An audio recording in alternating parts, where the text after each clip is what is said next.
皆さんこんにちは、花です。いつものポッドキャストとは違って今回はブログをお届けしようかなと思います。4月に大阪・関西万博2025のポッドキャストを投稿したんですが、今回は実際に行ってきた様子をブログにしてみました。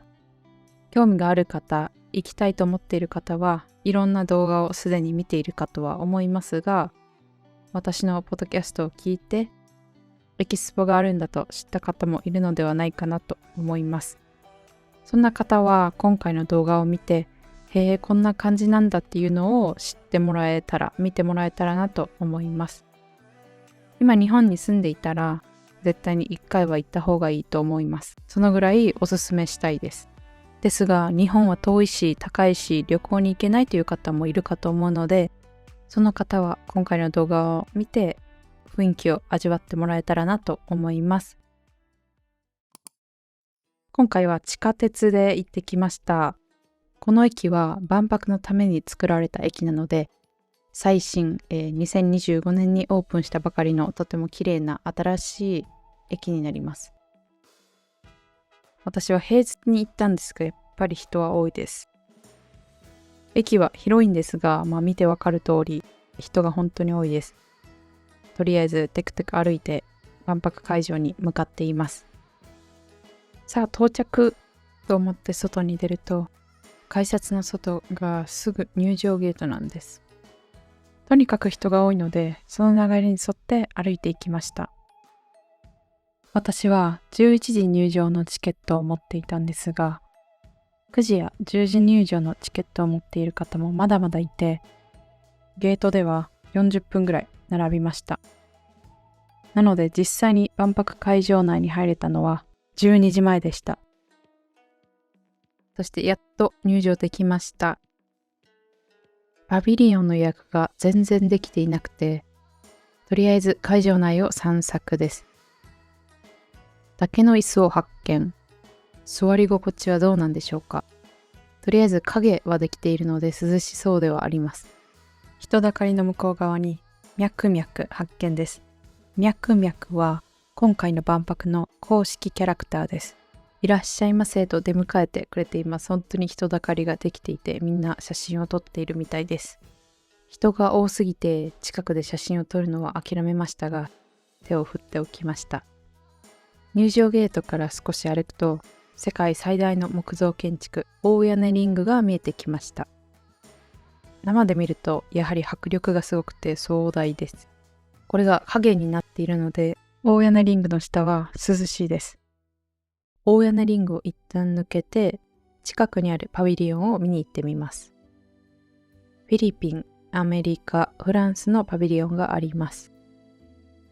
フランス館で売っているパンが食べたくて、パンの列に並んでいるつもりでしたが、パビリオンの中に入る列に並んでいました。ってことで、一発目のパビリオンはフランスのパビリオンです。フランス館のピンクっぽいオレンジっぽいところが階段になっていて、そこから中へ入っていきます。各お部屋にルイ・ヴィトンや様々なブランドのアートが展示されています。あとは映像が流れている部屋があったり、中庭に出ると木を鑑賞する展示もありました。これは私が素敵だなと思った展示なんですが、天井からブドウを表している球体がぶら下がっています。その下にはシャンパンを作る過程が描かれています。人々が楽しむ瞬間までを簡潔に描いた映像を楽しめます。芸術的だけど可愛くて分かりやすくてとてもいいなと思いました。あとはディオールとかセリーヌの展示があるんですが、私個人的にはそういうブランドには興味がなくてちょっと素通り気味でした。あとモン・サン・ミッシェルと鳥をつないだ展示がありました。そして最後にスタンプを発見しました。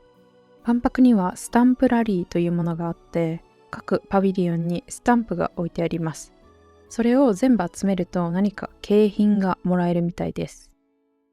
それはいらなくても自分の手帳とかジャーナルノートに記念としてスタンプを押しておくのもいいかなと思います。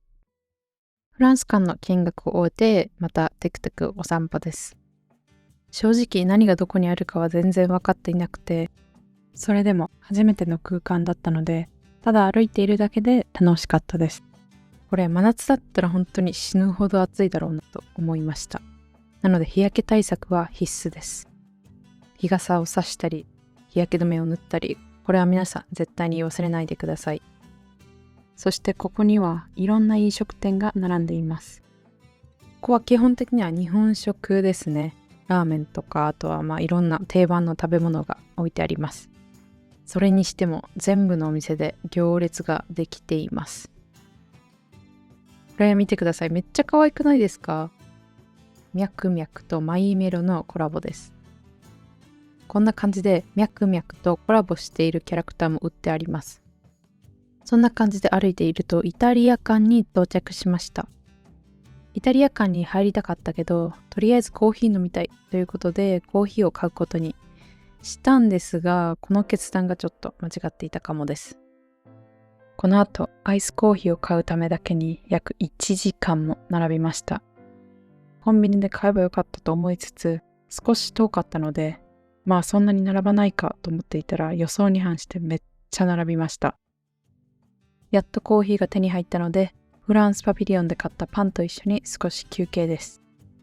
ここで絶対にこの国の食べ物が食べたいという方は食べ物で、並ぶのもありなんですけど、そうでない方はコンビニでいいかなと思います。万博内にコンビニもあります。夜になったら空いているレストランもあったので、お昼ご飯、おやつ、飲み物はコンビニ調達がおすすめです。それが一番並ばないと思います。その後は大屋根リングの上に上がってみました。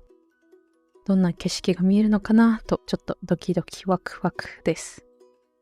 パビリオン全体を見渡せるわけではないですが、大屋根リングの内側、外側の景色、どちらも楽しめるのでおすすめです。あとは写真撮ったりと、晴れていたらとってもいい写真が撮れると思います。では次、サウジアラビア館へやってきました。個人的にはこの無機質な感じの建物がめっちゃ好みです。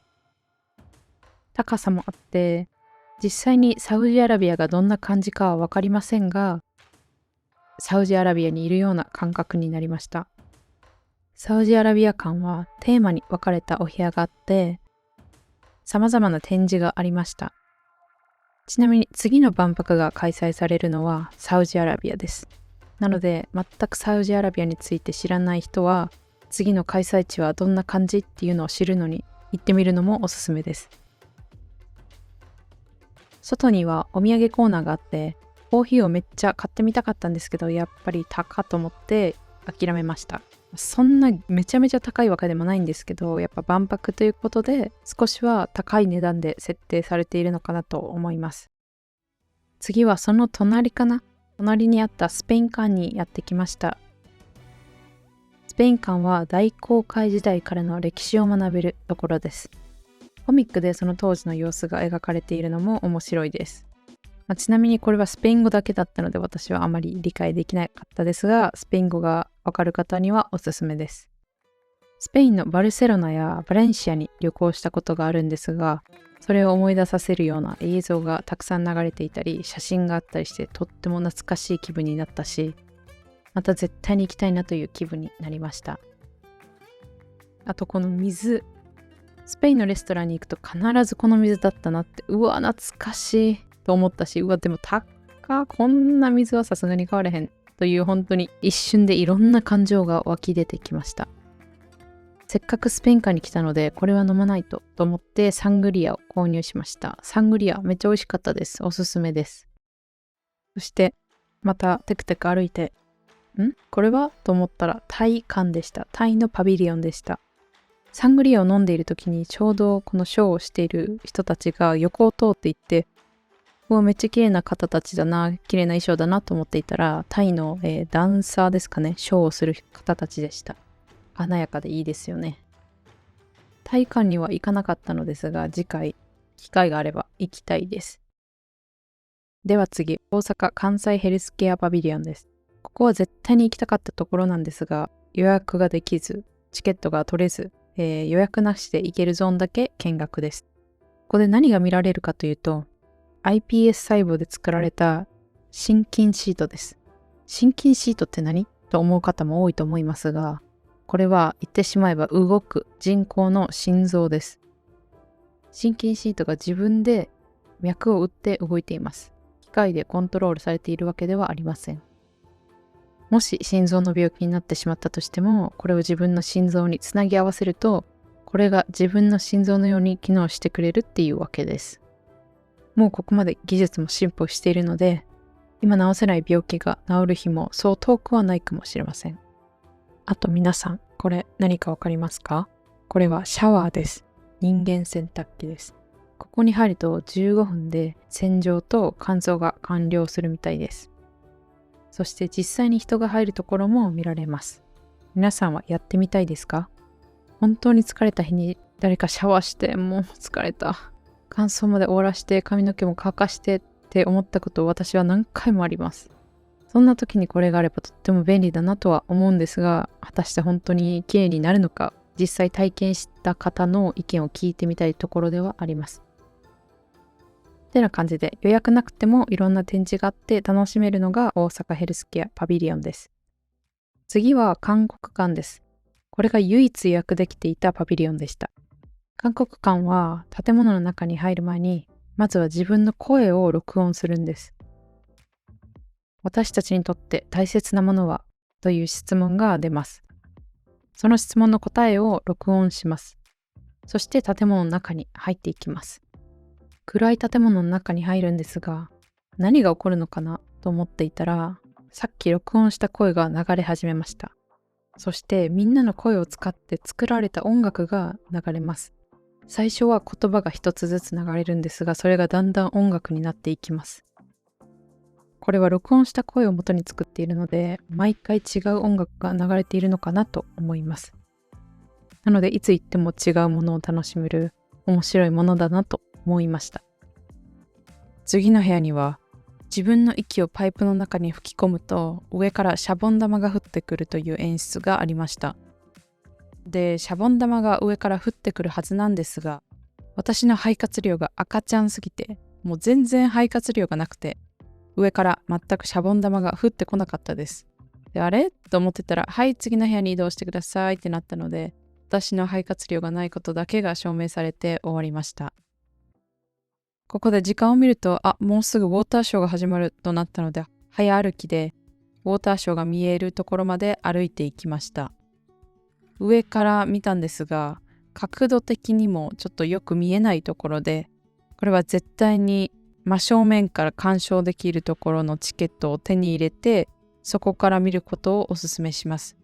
抽選当たらなかった、チケット手に入らなかったっていう方も、絶対に下から真正面から見ることをお勧めします。